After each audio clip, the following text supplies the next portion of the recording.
வணக்கம். இந்திய நேரப்படி இரவு 8:30 மணி செய்திகள். முதலில் ஜெம் தலைப்புச் செய்திகளை காணலாம். மராட்டியம் ஜார்க்கண்ட் சட்டசபை தேர்தல் வெற்றிக்காக மராட்டிய மாநில மக்களுக்கு நன்றி தெரிவித்தார் பிரதமர் மோடி. மராட்டிய தேர்தல் முடிவுகள் எதிர்பாராதவை. இந்தியா கூட்டணிக்கு மிகப்பெரிய தீர்ப்பை வழங்கிய ஜார்க்கண்ட் மக்களுக்கு நன்றி. ராகுல் காந்தி எக்ஸ் தளத்தில் பதிவு. ஜார்க்கண்டில் தடைகளை கடந்து வரலாற்று வெற்றி. ஜார்க்கண்ட் முதல்வர் ஹேமந்த் சோரனுக்கு முதலமைச்சர் மு க ஸ்டாலின் வாழ்த்து. திருச்செந்தூரில் யானை தாக்கி உயிரிழந்த இருவரின் குடும்பத்திற்கு தலா 2 லட்சம் நிதி உதவி. முதலமைச்சர் மு க ஸ்டாலின் அறிவிப்பு. வயநாடு இடைத்தேர்தல் 4 லட்சம் வாக்குகள் வித்தியாசத்தில் வெற்றி வாகை சூடினார் பிரியங்கா காந்தி. வயநாடு மக்களின் நம்பிக்கைக்கு நன்றி. பிரியங்கா காந்தி எக்ஸ் தளத்தில் பதிவு.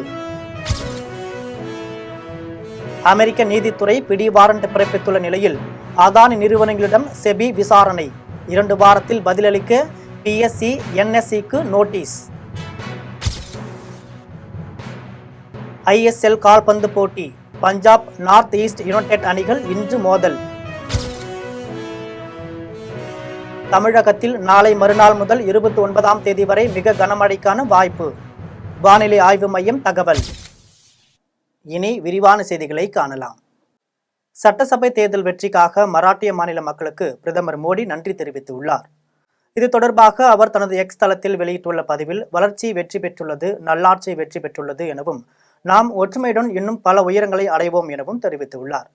மேலும் தேசிய ஜனநாயக கூட்டணிக்கு வரலாற்று சிறப்புமிக்க வெற்றியை வழங்கியதற்காக மராட்டிய மாநிலத்தின் சகோதர சகோதரிகளுக்கும், குறிப்பாக இளைஞர்கள் மற்றும் பெண்களுக்கும் மனமார்ந்த நன்றியை தெரிவித்துக் கொள்வதாக கூறியுள்ளார். மேலும் இந்த அன்பும் அரவணைப்பும் ஈடு இணையில்லாதது எனவும், மராட்டிய மாநிலத்தின் முன்னேற்றத்திற்காக தேசிய ஜனநாயக கூட்டணி தொடர்ந்து உழைக்கும் என்றும் பிரதமர் மோடி பதிவிட்டுள்ளார். இந்தியா கூட்டணிக்கு மிகப்பெரிய தீர்ப்பை வழங்கிய ஜார்க்கண்ட் மக்களுக்கு எதிர்க்கட்சித் தலைவர் ராகுல் காந்தி நன்றி தெரிவித்துள்ளார். மராட்டியம் ஜார்க்கண்ட் சட்டசபை தேர்தலுடன் கேரளாவின் வயநாடு, மராட்டியத்தின் நான்டட் ஆகிய நாடாளுமன்ற தொகுதிகளுக்கும் இடைத்தேர்தல் நடைபெற்றது. இந்த இடைத்தேர்தலில் பதிவான வாக்குகள் இன்று எண்ணப்பட்டன. இந்நிலையில் மராட்டியத்தில் தேசிய ஜனநாயக கூட்டணி ஆட்சியை தக்கவைப்பது உறுதியாகியுள்ளது. அதேபோல ஜார்க்கண்டில் ஆளும் ஜார்க்கண்ட் முக்தி மோர்ச்சா கட்சி ஆட்சியை தக்க வைத்துள்ளது. இந்நிலையில் எதிர்க்கட்சித் தலைவர் ராகுல் காந்தி வெளியிட்டுள்ள பதிவில், மராட்டிய தேர்தல் முடிவுகள் எதிர்பாராதவை என்றும், இந்தியா கூட்டணிக்கு மிகப்பெரிய தீர்ப்பை வழங்கிய ஜார்க்கண்ட் மக்களுக்கு நன்றி என்றும் தெரிவித்துள்ளார். திருச்செந்தூரில் யானை தாக்கி உயிரிழந்த இருவரின் குடும்பத்திற்கு தலா 2 லட்சம் ரூபாய் வழங்க முதலமைச்சர் மு க ஸ்டாலின் உத்தரவிட்டுள்ளார். முதலமைச்சர் மு க ஸ்டாலின் வெளியிட்டுள்ள அறிவிப்பில், தூத்துக்குடி மாவட்டம் திருச்செந்தூர் சுப்பிரமணிய சுவாமி திருக்கோவிலில் உள்ள தெய்வானை என்ற யானை திடீரென திமிரி அருகில் இருந்த பாகன் உதயகுமார் மற்றும் சிசுபாலன் ஆகிய இருவரையும் வீசி தாக்கியுள்ளது. இதில் சிசுபாலன் சம்பவ இடத்திலேயே உயிரிழந்து விட்டார் என்றும், பாகன் உதயகுமார் சிகிச்சை பலனின்றி மருத்துவமனையில் உயிரிழந்தார் என்ற செய்தி அறிந்து மிகவும் வேதனை அடைந்துள்ளதாக தெரிவித்துள்ளார். இந்நிலையில் இந்த சம்பவத்தில் உயிரிழந்த உதயகுமார் மற்றும் சிசுபாலன் ஆகிய இருவரின் குடும்பத்தினருக்கும் தனது ஆழ்ந்த இரங்கலையும் ஆறுதலையும் தெரிவித்துக் கொள்வதோடு, உயிரிழந்தவர்களின் குடும்பத்திற்கு முதலமைச்சரின் பொது நிவாரண நிதியிலிருந்து தலா 2 லட்சம் ரூபாய் வழங்கிடவும் உத்தரவிட்டுள்ளதாக தெரிவித்தார். வயநாடு இடைத்தேர்தலில் காங்கிரஸ் சார்பில் போட்டியிட்ட பிரியங்கா காந்தி 4 லட்சம் வாக்குகள் வித்தியாசத்தில் வெற்றி பெற்றுள்ளார். வயநாடு மக்களவை தொகுதியில் போட்டியிட்ட ராகுல் காந்தி தனது MP பதவியை ராஜினாமா செய்ததைத் தொடர்ந்து இடைத்தேர்தல் காங்கிரஸ் வேட்பாளராக பிரியங்கா காந்தி நியமிக்கப்பட்டார். இதன்படி காங்கிரஸ் வேட்பாளராக பிரியங்கா காந்தி, பாஜக வேட்பாளராக நவ்யா ஹரிதாஸ், இடதுசாரி கூட்டணியில் மார்க்சிஸ்ட் கம்யூனிஸ்ட் வேட்பாளராக சத்யன் மெகோரி களமிறங்கினர். இந்த சூழலில் வயநாடு இடைத்தேர்தலில் பதிவான வாக்குகள் இன்று விறுவிறுப்பாக எண்ணப்பட்டது. இதில் துவக்கத்தில் இருந்தே முன்னிலை வகித்த பிரியங்கா காந்தி சுமார் 4 லட்சம் வாக்குகள் வித்தியாசத்தில் வெற்றி பெற்றுள்ளார். 2வது இடத்தில் ஆளும் இடதுசாரி முன்னணி வேட்பாளர் சத்யன் உள்ளார். பாஜக 3வது இடத்திற்கு தள்ளப்பட்டுள்ளது. இந்நிலையில் வெற்றி பெற்ற பிரியங்கா காந்தி காங்கிரஸ் தலைவர் மல்லிகார்ஜுன கார்கேவை நேரில் சந்தித்து வாழ்த்து பெற்றார். வயநாடு மக்கள் தன் மீது வைத்துள்ள நம்பிக்கைக்கு நன்றி என்று பிரியங்கா காந்தி தெரிவித்துள்ளார். இது தொடர்பாக அவர் வெளியிட்டுள்ள பதிவில், வயநாட்டின் அன்பு சகோதரர் மற்றும் சகோதரிகள் தம் மீது வைத்துள்ள நம்பிக்கைக்கு நன்றி என்றும், காலப்போக்கில் இந்த வெற்றி உங்கள் வெற்றியாக இருப்பதை நீங்கள் உண்மையிலேயே உணர்வீர்கள் என்றும் தெரிவித்தார். மேலும் உங்களை பிரதிநிதித்துவப்படுத்த நீங்கள் தேர்ந்தெடுத்த நபர் உங்கள் நம்பிக்கைகளையும் கனவுகளையும் புரிந்து கொண்டு உங்களுக்காக போராடுவதையும் உறுதி செய்வதாகவும், நாடாளுமன்றத்தில் உங்கள் குரலாக இருக்கும் ஆவலுடன் காத்திருக்கிறேன் எனவும் தெரிவித்துள்ளார். மேலும் கேரளா முழுவதும் உள்ள தலைவர்கள், தொழிலாளர்கள், தன்னார்வலர்கள் மற்றும் இந்த பிரச்சாரத்தில் நம்ப முடியாத அளவிற்கு கடினமாக உழைத்து தனது அலுவலக சகாக்கள் அனைவருக்கும் நன்றி என தெரிவித்துள்ளார். மேலும் தனது அம்மா, குழந்தைகள் மற்றும் தனது சகோதரர் ராகுல் காந்திக்கும் நன்றி என பதிவிட்டுள்ளார். தமிழ்நாடு அரசு ஆன்மீகத்திற்கு எதிராக உள்ளது என பரப்புரை செய்வதற்காக சில சங்கிகளே திட்டமிட்டு இந்து சமய அறநிலைத்துறை குறித்து அவதூறு பரப்புகிறார்கள் என அமைச்சர் சேகர் பாபு குற்றம் சாட்டியுள்ளார்.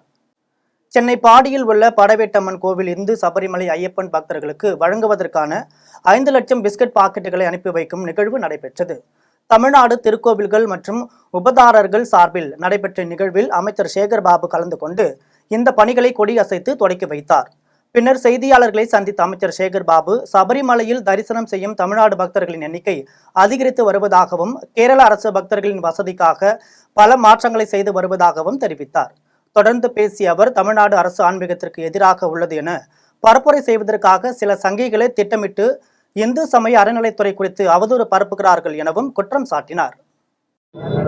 எல்லாம் வல்ல சபரிமலையில் வீற்றிருக்கும் ஸ்ரீ ஐயப்பன் திருக்கோயிலுக்கு ஆண்டாண்டிற்கு மண்டலம் மற்றும் மகர விளக்கு பூஜைகள் நடைபெற்று வருகின்றன. மண்டல பூஜை 41 நாட்களும், மகர விளக்கு பூஜை 21 நாட்களும் நடைபெறுகின்றது. எண்ணிலடங்கா பக்தர்கள் ஆண்டுதோறும் இறை தரிசனம் செய்வதற்கு ஆண்டாண்டிற்கு வருகின்ற பக்தர்கள் எண்ணிக்கை உயர்ந்து கொண்டே வருகின்றது. இந்த பக்தர்கள் எண்ணிக்கை உயர்வுக்கேற்ப கேரளா தேவஸ்வம் போர்டும், திருவாங்கூர் தேவஸ்வம் போர்டும், கேரள அரசாங்கமும் பல மாற்றங்களை பக்தர்கள் வசதிக்காக செய்து வருகின்றார்கள்.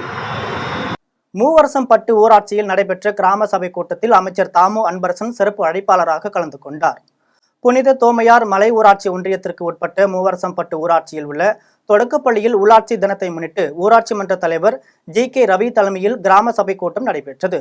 கூட்டத்தில் சிறு குறு மற்றும் நடுத்தர தொழில்துறை அமைச்சர் தாமு அன்பரசன் சிறப்பு அழைப்பாளராக கலந்து கொண்டார். கூட்டத்தில் செங்கல்பட்டு மாவட்ட ஆட்சித்தலைவர் அருண்ராஜ், கூடுதல் ஆட்சியர் அனாமிகா ராஜேஷ், புனித தோமையார் மலை ஊராட்சி ஒன்றிய பெருந்தலைவர் சங்கீதா பாரதிராஜன் உள்ளிட்ட அதிகாரிகள் கலந்து கொண்டு ஆலோசனை மேற்கொண்டனர்.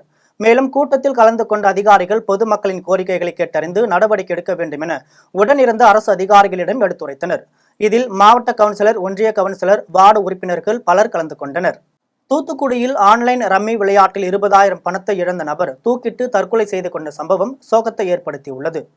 தூத்துக்குடி மாவட்டம் ஒட்டப்பிடாரம் அருகே சிலோன் காலனி பகுதியில் அருண்குமார் என்பவர் மனைவி மற்றும் 2 குழந்தைகளுடன் வசித்து வந்தார். வேலைக்கு செல்லாமல் ஆன்லைன் ரம்மி விளையாட்டில் தொடர்ந்து ஈடுபட்டு வந்த இவர் நேற்று 20,000 ரூபாய் பணத்தை இழந்ததாக கூறப்படுகிறது. இதனால் மனமுடைந்த அருண்குமார் மனைவி மற்றும் குழந்தைகள் தூங்கிய பின்பு வீட்டில் கயிறு மூலம் தூக்கிட்டு தற்கொலை செய்துள்ளார். இதையடுத்து அவரது மனைவி மற்றும் அருகில் இருந்தவர்கள் உடலை மீட்டு ஒட்டப்பிடாரம் அரசு மருத்துவமனைக்கு கொண்டு சென்றுள்ளனர். அங்கு அவரை பரிசோதித்த மருத்துவர்கள் அவர் ஏற்கனவே உயிரிழந்து விட்டதாக தெரிவித்தனர். இதையடுத்து அவரது உடல் பிரேத பரிசோதனைக்காக தூத்துக்குடி அரசு மருத்துவமனை கல்லூரிக்கு கொண்டு செல்லப்பட்டது. இந்நிலையில் இந்த சம்பவம் குறித்து ஒட்டப்பிடாரம் காவல்துறையினர் வழக்கு பதிவு செய்து விசாரணை நடத்தி வருகின்றனர். மேலும் ஆன்லைன் ரம்மி விளையாட்டால் பல உயிரிழப்புகள் ஏற்படுவதாகவும் இதனால் ஆன்லைன் ரம்மியை கட்டுப்படுத்த தமிழக அரசு உரிய நடவடிக்கை எடுக்க வேண்டும் என சமூக ஆர்வலர்கள் மற்றும் பொதுமக்கள் தெரிவித்துள்ளனர். மோடியின் ஆசியோடுதான் அதானி ஊழல் செய்து வருவதாக முன்னாள் முதலமைச்சர் நாராயணசாமி தெரிவித்துள்ளார். புதுச்சேரி முன்னாள் முதலமைச்சர் நாராயணசாமி காங்கிரஸ் அலுவலகத்தில் செய்தியாளர்களை சந்தித்தார். அப்போது பேசிய அவர், மோடியின் ஆசியோடுதான் அதானி ஊழல் செய்து வருவதாகவும் இந்த நாட்டின் மொத்த சொத்தையும் அதானியிடம் ஒப்படைக்க நரேந்திர மோடி கண்கணம் கட்டிக்கொண்டு செயல்படுவதாகவும் தெரிவித்தார். தொடர்ந்து பேசிய அவர், அதானி மீதான ஊழல் குற்றச்சாட்டுகளை நாடாளுமன்றத்தில் நிலைக்குழு விசாரிக்க நடவடிக்கை எடுக்க வேண்டும் எனவும், மோடி அரசை தூக்கி எறிந்தால்தான் அதானி மீது நடவடிக்கை எடுக்க முடியும் எனவும், மோடி இந்த நாட்டு பிரதமராக இருக்கும் வரை அதானி மீது கை வைக்க மாட்டார் எனவும் தெரிவித்தார். மோடி அவர்கள் அதானி மீது நடவடிக்கை எடுத்தால் மோடியினுடைய உண்மை ரகசியங்களை அதானி வெளியில் சொல்லிவிடுவார். ஆகவே மோடி அதானி மீது நடவடிக்கை எடுக்க மாட்டார் என்று நாம் உறுதியாக கூறுகிறோம்.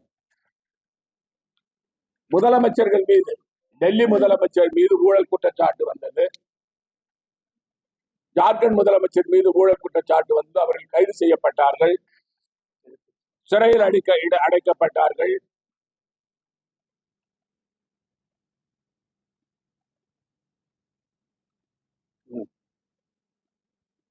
அடைக்கப்பட்டார்கள். 30 கோடி ரூபாய்க்கு விசாரணை வந்த பொழுது சிறையில் அடைக்கப்பட்டார் ஜார்க்கண்ட் முதலமைச்சர். 100 கோடி ரூபாய்க்கு கேஜ்ரிவால் அவர்கள் சிறையில் இருந்தார். இப்பொழுது ஜாமீனில் வந்திருக்கிறார். பாரிமுனையில் மெத்தப்பட்டமைனை விற்பனை செய்த 2 பேரை கைது செய்த போலீசார் அவர்களிடமிருந்து 2 லட்சம் ரூபாய் மதிப்புள்ள போதைப் பொருளை பறிமுதல் செய்தனர். சென்னை பாரிமுனை பகுதியில் மெத்தப்பட்டமைன் விற்பனை செய்யப்படுவதாக வந்த ரகசிய தகவலின் பேரில் NPDS தனிப்படையினர் உதவி ஆய்வாளர் சங்கர் தலைமையில் போலீசார் ரகசிய கண்காணிப்பில் ஈடுபட்டனர். அப்போது மகேஷ் மற்றும் பாரூக் ஆகிய இருவரும் ஸ்விக்கி ஆப் மற்றும் போர்ட்டர் ஆப் மூலம் தடை செய்யப்பட்ட மெத்தபைட்டைன் போதைப் பொருளை டெலிவரி செய்வதும் அதற்காக 500 ரூபாயை பெற்றுக் கொள்வதாகவும் தெரிய வந்தது. இதையடுத்து இருவரிடம் மேற்கொண்ட விசாரணையில் முபஷீர் என்பவர் மூலம் டெலிவரி செய்வதாக தெரிவித்தனர். இந்நிலையில் இருவரையும் கைது செய்த போலீசார் அவர்களிடமிருந்து 2 லட்சம் ரூபாய் மதிப்புள்ள 12 கிராம் மெத்தபட்டைமைன் மற்றும் 27 MDMA மாத்திரைகளையும் பறிமுதல் செய்தனர். இதையடுத்து இருவரையும் B1 வடக்கு கடற்கரை போலீசார் வழக்கு பதிவு செய்து நீதிமன்றத்தில் ஆஜர்படுத்தி புழல் சிறையில் அடைத்த பின் முக்கிய குற்றவாளியான முபசீரை தேடி வருகின்றனர். அதானியின் அத்தனை கொள்ளைக்கும் பல்வேறு முறைகேடு செயலுக்கும் பாஜக கட்சியும் மோடியும் துணை போகிறார்கள் என மத்திய சென்னை மாவட்ட செயலாளர் G. சில்வா தெரிவித்துள்ளார். சென்னை நுங்கம்பாக்கத்தில் உள்ள அதானி சிட்டி அலுவலகம் முன்பாக மார்க்சிஸ்ட் கம்யூனிஸ்ட் கட்சியினர் சுமார் 50க்கும் மேற்பட்டோர் ஆர்ப்பாட்டத்தில் ஈடுபட்டனர். இந்த ஆர்ப்பாட்டத்தில் இந்திய அதிகாரிகளுக்கு லஞ்சம் கொடுத்து அமெரிக்க முதலீடுகளை ஈர்த்து மோசடியில் ஈடுபட்டதாக அமெரிக்காவில் கௌதம் அதானி மீது வழக்கு தொடரப்பட்ட நிலையில் மத்திய அரசு அதானியை கைது செய்ய வேண்டும் என வலியுறுத்தி போராட்டத்தில் ஈடுபட்டனர். முன்னதாக செய்தியாளர்களை சந்தித்த மத்திய சென்னை மாவட்ட செயலாளர் G. செல்வா, இந்திய நாட்டை மிக பெரிய அளவில் மோசடி செய்த அதானி மீது நியூயார்க் நகரத்தில் பிடி வாரண்ட் பிறப்பிக்கப்பட்டுள்ளதாகவும் பிடி வாரண்ட் பிறப்பிக்கப்பட்ட ஒரு குற்றவாளியை மோடி காப்பாற்றிக் கொண்டிருப்பதாகவும் தெரிவித்தார். தொடர்ந்து பேசிய அவர், அதானியின் அத்தனை கொள்ளைக்கும் பல்வேறு முறைகேடு செயலுக்கும் பாஜக கட்சியும் மோடியும் துணை போகிறார்கள் எனவும் இதனை மார்க்சிஸ்ட் கம்யூனிஸ்ட் கட்சி பகிரங்கமாக குற்றம் சாட்டுவதாகவும் தெரிவித்துள்ளார். இந்திய நாட்டை மிக பெரிய அளவில் மோசடி செய்த பெரும் முதலாளி அதானி மீது அமெரிக்க நாட்டினுடைய நியூயார்க் நீதிமன்றத்தில் வாரண்ட் பிறப்பிக்கப்பட்டிருக்கு. ஒரே வாரண்ட் பிறப்பிக்கப்பட்ட குற்றவாளி அதானியை பிரதமர் மோடி காப்பாற்றிக் கொண்டிருக்கின்றார். பிரதமர் மோடி அவர்கள் கேடுகெட்ட அதானியினுடைய அத்தனை விதமான கொள்ளைக்கும் அவருடைய முறைகேடான ஊழலுக்கும் பாஜக கட்சியும் பிரதமர் மோடியும் துணை போகிற மார்க்சிஸ்ட் கம்யூனிஸ்ட் கட்சி பகிரங்கமாக குற்றம் சாட்டுகின்றது. இன்றைக்கு 2000 கோடி ரூபாய் அதிகாரிகளுக்கு ஊழலுக்கு லஞ்சம் கொடுத்திருக்கிறார் அதானி. எதற்காக? இங்க இருக்கக்கூடிய இந்தியாவில் இருக்கக்கூடிய மாநில அரசுங்கள்லாம் சூரிய ஒளி மின்சாரத்தை பெறுவதற்காக கையூட்டு கொடுத்து இந்த வேலையை அதானி செய்திருக்கின்றார். என்ன நடந்தது? சில மாதங்களுக்கு முன்பாக செயற்கையாக நிலக்கரி பற்றாக்குறை உருவாக்கப்பட்டது. நிலக்கரி பற்றாக்குறை உருவாக்கப்பட்டு அதானி நிறுவனத்திலிருந்து ஆஸ்திரேலியா உள்ளிட்ட வெளிநாடுகளில் அதானி வாங்கியிருக்கக்கூடிய தரமற்ற நிலக்கரியை இறக்குமதி செய்யப்பட்டது. ராமேஸ்வரத்தில் கடலில் தவறி விழுந்த மாயமான மீனவர் குடும்பத்திற்கு தமிழக வெற்றி கழகம் சார்பில் நிதி உதவி வழங்கப்பட்டது. ராமேஸ்வரம் மாவட்ட துறைமுகத்தில் இருந்து கடந்த 17ஆம் தேதி கடலுக்கு மீன்பிடிக்க சென்ற புது ரோடு பகுதியை சேர்ந்த மீனவர் சுரேஷ் என்பவர் கடலில் தவறி விழுந்த நிலையில் அவர் கண்டுபிடிக்கப்படவில்லை. இந்நிலையில் கடலில் தவறி விழுந்த மாயமான மீனவர் சுரேஷ் குடும்ப உறுப்பினர்களை தமிழக வெற்றி கழகம் சார்பாக மாவட்ட கழக தலைவர் மலர்விழி ஜெயபாலா சந்தித்தார். அப்போது மீனவர் குடும்பத்திற்கு தேவையான நிதி உதவி மற்றும் வீட்டிற்கு தேவையான அரிசி மற்றும் காய்கறிகளை அவர்களிடம் வழங்கினார். இதையடுத்து ஜெயபாலா மீன்வளத்துறை அதிகாரியை நேரில் சந்தித்து இந்த சம்பவம் குறித்து உரிய நடவடிக்கை எடுக்க வேண்டும் எனவும், இல்லையெனில் மீனவர்கள் ஒன்று திரண்டு போராட்டத்தில் ஈடுபட போவதாகவும் கூறினார். தலைவாசல் அருகே மாணவர்களை கால் அழுத்த சொல்லிய ஆசிரியர் பணியிடம் நீக்கம் செய்யப்பட்டதை கண்டித்து பள்ளி மாணவ மாணவிகள் சாலை மறியலில் ஈடுபட்ட சம்பவம் பெரும் பரபரப்பை ஏற்படுத்தியுள்ளது. சேலம் மாவட்டம் தலைவாசல் அருகே உள்ள கிழக்கு ராஜாபாளையம் பகுதியில் அரசு உயர்நிலைப் பள்ளி உள்ளது. இந்த பள்ளியில் கணித ஆசிரியராக பணியாற்றி வந்த ஜெயபிரகாஷ் என்பவர் மாணவர்களை கால் அழுத்த சொல்லி ஓய்வெடுக்கும் வீடியோ சமூக வலைதளத்தில் வைரலானது. இதைத் தொடர்ந்து அவரை பணியிடம் நீக்கம் செய்து சேலம் மாவட்டம் முதன்மை கல்வி அலுவலர் கபீர் உத்தரவிட்டார். இந்நிலையில் ஆசிரியர் மீது எந்த தவறும் இல்லை எனவும் பணியிடம் நீக்க உத்தரவை திரும்பப் பெற கோரியும் கிழக்கு ராஜபாளையம் பேருந்து நிறுத்தம் பகுதியில் மாணவர்கள் சாலை மறியல் ஈடுபட்டனர். மேலும் அவ்வழியாக வந்த அரசு பேருந்தை சிறைப்பிடித்து ஆசிரியருக்கு ஆதரவாக முழக்கங்களை எழுப்பினர். செம்பரம்பாக்கம் அருகே தனியார் அடுக்குமாடி குடியிருப்பிலிருந்து சுத்திகரிப்பு செய்யாமல் கழிவுநீர் வெளியேற்றப்படுவதாக கிராம மக்கள் குற்றம் சாட்டியுள்ளனர். திருவள்ளூர் மாவட்டம் பூந்தமல்லி ஊராட்சி ஒன்றியத்திற்கு உட்பட்ட செம்பரம்பாக்கம் கிராமத்தில் தனியார் அடுக்குமாடி குடியிருப்பு உள்ளது. 1000க்கும் மேற்பட்ட வீடுகளை கொண்ட அடுக்குமாடி குடியிருப்பில் முறையாக கழிவுநீரை சுத்திகரிப்பு செய்யாமல் கால்வாயில் திறந்து விடுவதாக அப்பகுதி மக்கள் குற்றம் சாட்டியுள்ளனர். மேலும் இது குறித்து வட்டார வளர்ச்சி அலுவலகம், மாவட்ட ஆட்சியர் உள்ளிட்ட பல்வேறு இடங்களில் புகார் செய்தும் முறையான நடவடிக்கை எடுக்கப்படவில்லை எனவும் தெரிவித்துள்ளனர். மேலும் அடுக்குமாடி குடியிருப்பிலிருந்து வெளியேற்றப்படும் கழிவுநீர் நேரடியாக செம்பரம்பாக்கம் ஏரியில் கலப்பதாகவும் இது குறித்து சம்பந்தப்பட்ட குடியிருப்பு வளாகத்தை முற்றுகையிட்டு அதிகாரிகள் உரிய நடவடிக்கை எடுக்க வேண்டும் எனவும் கோரிக்கை விடுத்துள்ளனர். இந்த செம்பரம்பாக்கம் ஊராட்சி ஒன்றியத்தில் பல ஆண்டு காலமாக கோத்ரேஜ் பாம்குரோ அபார்ட்மெண்ட்டில் இருந்து கழிவுநீர் சுத்திகரிப்பு பண்ணாம சென்னைக்கு குடிநீராக வழங்கப்படும் செம்பரம்பாக்கம் ஏரியில் கலக்கப்படுகிறது. இதுவரை நாங்கள் எத்தனை முறை கூறியும் அவங்க அசோசியேஷன்ல எதுவும் எங்களுக்கு மதிப்பில்லை. ஆகையால் அரசாங்கம் இதுக்கு தகுந்த நடவடிக்கை எடுக்குமா என்று கேட்டுக்கொள்கிறோம். இதனால் இந்த செம்பரம்பாக்கத்துடைய நீரோட்ட தண்ணிகள் பாதிக்கப்படுகிறது. எங்களுக்கு அந்த தண்ணிகளை குடித்தால் கை கால் வீக்கம், கண் பார்வை கம்மியாகிறது. ஆகையால் அரசாங்கம் இது உடனடியாக நீர் ஆதாரம், எங்கள் செம்பரம்பாக்கத்தில் நீர் ஆதாரங்கள் சரியில்லாமல் கெட்டு போகிறது. ஆகையால் இந்த செம்பரம்பாக்கம் தண்ணி தான் சென்னை. கள்ளக்குறிச்சியில் உள்ள அங்கன்வாடி மையத்தில் முறையான மின்சார வசதி செய்து தர வேண்டும் என பொதுமக்கள் அதிகாரிகளுக்கு கோரிக்கை விடுத்துள்ளனர். கள்ளக்குறிச்சி மாவட்டம் சங்கராபுரம் வட்டம் பூட்டை கிராமத்தில் உள்ள அங்கன்வாடி மையம் திறக்கப்பட்டு 8 மாதம் ஆகிறது. இந்நிலையில் இந்த அங்கன்வாடியில் மின் கம்பத்தில் இருந்து மின்சாரத்தை நேரடியாக பெற்று மின் மோட்டார் மற்றும் ஃபேன், லைட் ஆகியவற்றை பயன்படுத்தி வருகின்றனர். மின் கம்பத்தில் இருந்து நேரடியாக மின்சாரத்தை பயன்படுத்துவதால் அதிக அளவு மின் கதிர்கள் பாயும் எனவும் இதனால் ஏற்படும் மின் கசிவால் குழந்தைகள் பாதிக்கப்பட வாய்ப்பு உள்ளதாகவும் பெற்றோர்கள் குற்றம் சாட்டியுள்ளனர். இதனால் அங்கன்வாடி மையத்தை திறந்து 8 மாத காலம் ஆகியும் இதுவரைக்கும் முறையான மின்சார வசதி செய்யாததால் இது குறித்து மின்துறை ஊழியர்களும் ஊராட்சி நிர்வாகமும் உடனடியாக நடவடிக்கை எடுக்க வேண்டும் என பொதுமக்கள் மற்றும் பெற்றோர்கள் கோரிக்கை விடுத்துள்ளனர். பேரணாம்பட்டு அரசு மருத்துவமனையில் வேலூர் மாவட்ட ஆட்சித்தலைவர் சுப்புலட்சுமி திடீர் ஆய்வு மேற்கொண்டார். வேலூர் மாவட்டம் பேரணாம்பட்டு நகராட்சியில் உள்ள அரசு மருத்துவமனை பழைய அரசு மருத்துவமனையில் அமைந்துள்ள மருந்து இருப்பு அறை, நகராட்சியில் செயல்படுத்தப்பட்டு வரும் சாலை பணிகள் உள்ளிட்டவற்றை மாவட்ட ஆட்சியர் திடீர் ஆய்வு மேற்கொண்டார். தொடர்ந்து மருத்துவமனையில் புற நோயாளிகள் பிரிவில் உள்ள ஆண்கள் வார்டுகள், பெண்கள் வார்டு, பிரசவ அறை, மகப்பேறு கண்காணிப்பு அறை மற்றும் மருந்தகம் ஆகிய பகுதிகளிலும் ஆய்வு மேற்கொண்டார். பின்னர் சிகிச்சைக்கு அனுமதிக்கப்பட்டிருந்த நோயாளிகளிடம் வழங்கப்படும் மருத்துவ சிகிச்சைகள் குறித்து கேட்டறிந்தார். மேலும் பேரணாம்பட்டு நகராட்சியில் மேற்கொள்ளப்பட்டு வரும் பல்வேறு வளர்ச்சி மற்றும் திட்டப் பணிகள் குறித்தும் பேரணாம்பட்டு நகராட்சி ஆணையாளரிடம் கேட்டறிந்தார். இந்த ஆய்வின் போது குடியாத்தம் வருவாய் கோட்டாட்சியர் சுப்புலட்சுமி, பேரணாம்பட்டு நகர்மன்ற துணைத் தலைவர் ஆலியார் ஜிபேர் அகமத், பேரணாம்பட்டு ஒன்றிய குழு பெரும் தலைவர் சித்ரா ஜனார்த்தனன், நகராட்சி ஆணையர் வேலன் உள்ளிட்ட பலர் உடன் இருந்தனர். வேப்பூர் அருகே முற்றிலும் சேதமடைந்துள்ள சாலையை உடனடியாக சீரமைக்க வேண்டும் என கிராம மக்கள் அதிகாரிகளுக்கு கோரிக்கை விடுத்துள்ளனர். கடலூர் மாவட்டம் வேப்பூரிலிருந்து காட்டுமயிலூர், கீழக்குறிச்சி வழியாக மாளிகைமேடு வரை செல்லும் சாலை முற்றிலும் சேதமடைந்து உள்ளது. இந்த வழியாக தினந்தோறும் 10க்கும் மேற்பட்ட கிராம மக்கள் சேர்ந்த மக்கள் பள்ளி, கல்லூரி, மருத்துவமனை உள்ளிட்ட அத்தியாவசிய பணிகளுக்கு செல்கின்றனர். மேலும் இந்த வழியாக இருசக்கர வாகனத்தில் செல்லும் நபர்கள் பள்ளத்தில் விழுந்து விபத்துக்குள்ளாவதாகவும் தெரிவித்துள்ளனர். இந்நிலையில் இந்த சாலையை சீரமைத்து தர பலமுறை கோரிக்கை வைத்தும் அதிகாரிகள் நடவடிக்கை எடுக்கப்படவில்லை என குற்றம் சாட்டிய மக்கள் உடனடியாக சாலையை சீரமைத்து தராவிட்டால் விரைவில் போராட்டம் நடத்தப்படும் என எச்சரிக்கை விடுத்துள்ளனர். காஞ்சிபுரத்தில் நடைபெற்ற சிறப்பு கிராம சபை கூட்டத்தில் பொதுமக்கள் பல்வேறு கோரிக்கைகளை வலியுறுத்தினர். காஞ்சிபுரம் மாவட்டம் ஸ்ரீபெரும்புத்தூர் அடுத்த இடையார்பாக்கம் ஊராட்சியில் சிறப்பு கிராம சபை கூட்டம் நடைபெற்றது. கூட்டத்தில் பொதுமக்கள் பல்வேறு கோரிக்கைகளை வலியுறுத்திய பின் முன்பு நடந்த கிராம சபை கூட்டத்தில் அளிக்கப்பட்ட கோரிக்கை மனுக்கள் கொடுக்கப்பட்டது. இதையடுத்து சிறப்பான பணியாற்றிய இடையார்பாக்கம் ஊராட்சி மன்ற தலைவருக்கு இடையார்பாக்கம் பொதுமக்கள் பாராட்டு தெரிவித்தனர். அதன் பின்னர் இடையார்பாக்கம் ஊராட்சி மன்ற தலைவர் சம்பத்குமார் பேசுகையில், இடையார்பாக்கம் ஊராட்சியில் துப்புரவு பணியாளர்கள், தூய்மை பணியாளர்கள் அனைவரும் நன்றாக வேலை செய்து வருகிறார்கள் என்றும் பொதுமக்கள் அனைவரும் தெரு குப்பை தொட்டிகளில் குப்பைகளை கொட்ட வேண்டும் என்றும் கூறினார்.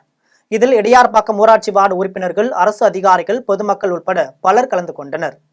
உளுந்தூர்பேட்டை அருகே ஆசனூர் அரசு மேல்நிலைப் பள்ளியில் விலையில்லா மிதிவண்டிகள் வழங்கும் நிகழ்ச்சி நடைபெற்றது. கள்ளக்குறிச்சி மாவட்டம் உளுந்தூர்பேட்டை அருகே ஆசனூர் கிராமத்தில் அரசு பள்ளி செயல்பட்டு வருகிறது.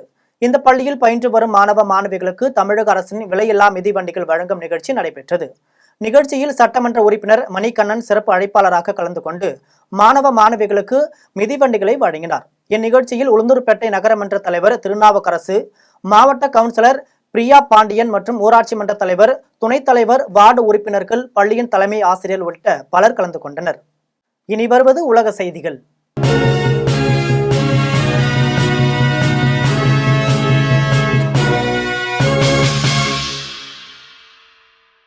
பாகிஸ்தானில் நடந்த துப்பாக்கி சூடு சம்பவத்தில் 42 பேர் உயிரிழந்தனர். பாகிஸ்தானின் கைபர் பக்துவா மாகாணத்தை சேர்ந்த சிலர் நேற்று கார் மற்றும் பேருந்தில் பிரிசினர் நகரிலிருந்து பெஷ்வார் நகருக்கு சென்று கொண்டிருந்தனர். அப்போது குரம் என்ற பகுதியில் சென்று கொண்டிருந்த போது மற்றொரு காரில் வந்த கும்பல் பேருந்தை இடைமறித்து மேலும் அந்த கும்பல் வைத்திருந்த துப்பாக்கிகளை கொண்டு சரமாரியாக தாக்குதல் நடத்தியது. இந்த கொடூர தாக்குதலில் 42 பேர் உயிரிழந்தனர். மேலும் சிலர் காயமடைந்தனர். தகவல் அறிந்து விரைந்து வந்த போலீசார் காயமடைந்தவர்களை மீட்டு அருகில் உள்ள மருத்துவமனையில் அனுமதித்தனர். மேலும் இந்த துப்பாக்கி சூடு குறித்து விசாரணை நடத்தி வருகின்றனர். முதற்கட்ட விசாரணையில் உயிரிழந்த அனைவரும் ஷியா பிரிவை சேர்ந்த இஸ்லாமிய மதத்தினர் என்பதும் தாக்குதல் நடத்திய சன்னி பிரிவை சேர்ந்தவர்கள் எனவும் தெரிய வந்துள்ளது. இனி வருவது விளையாட்டு செய்திகள்.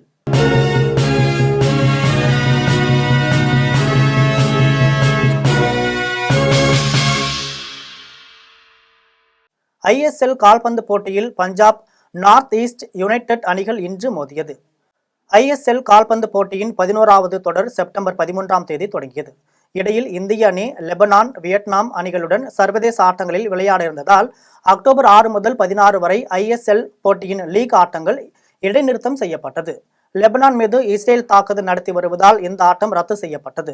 வியட்நாம் உடனான ஆட்டம் மட்டும் நடந்தது. இந்நிலையில் இந்தியா, மலேசியா இடையே நவம்பர் 18ஆம் தேதி நடைபெற்ற ஆட்டத்திற்காக மீண்டும் ISL போட்டி இடைநிறுத்தம் செய்யப்பட்டது. அதன்படி நவம்பர் 11 முதல் நவம்பர் 22ஆம் தேதி வரை நிறுத்தி வைக்கப்பட்டிருந்த ISL தொடர் இன்று முதல் மீண்டும் தொடங்குகிறது. அதில் டெல்லி ஜவஹர்லால் ஸ்டேடியத்தில் இன்று மாலை 5 மணிக்கு தொடங்கிய முதல் ஆட்டத்தில் பஞ்சாப் நார்த் ஈஸ்ட் யுனைடெட் அணிகள் மோதியது. இனி வருவது வானிலை செய்திகள்.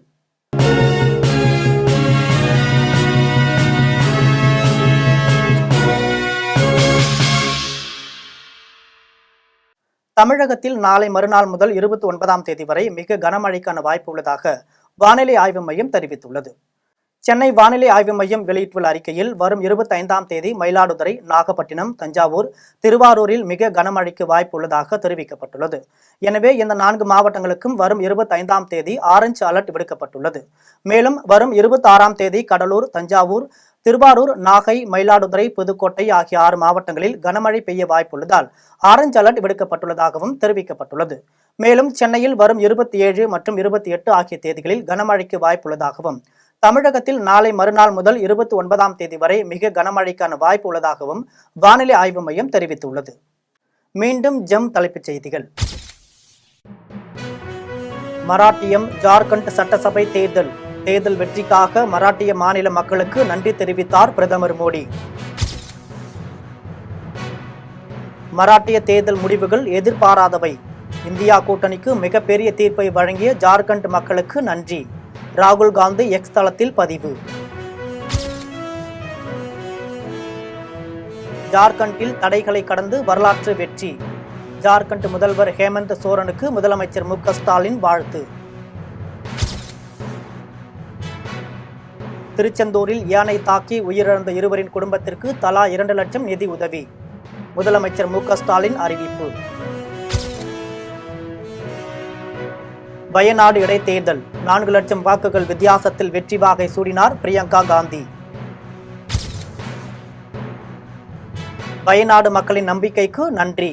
பிரியங்கா காந்தி எக்ஸ் தளத்தில் பதிவு. அமெரிக்க நீதித்துறை பிடி வாரண்ட் பிறப்பித்துள்ள நிலையில் அதானி நிறுவனங்களிடம் செபி விசாரணை. 2 வாரத்தில் பதிலளிக்க PSE, NSEக்கு நோட்டீஸ். ISL கால்பந்து போட்டி. பஞ்சாப் நார்த் ஈஸ்ட் யுனைடெட் அணிகள் இன்று மோதல். தமிழகத்தில் நாளை மறுநாள் முதல் 29ஆம் தேதி வரை மிக கனமழைக்கான வாய்ப்பு. வானிலை ஆய்வு மையம் தகவல். இத்துடன் ஜெம் செய்திகள் நிறைவடைகின்றன. மீண்டும் ஜெம் செய்திகள் நள்ளிரவு 12 மணிக்கு. உடனுக்குடன் செய்திகளை காண GemLive.tv என்ற இணையதளத்தில் இணைந்திருங்கள். நன்றி, வணக்கம்.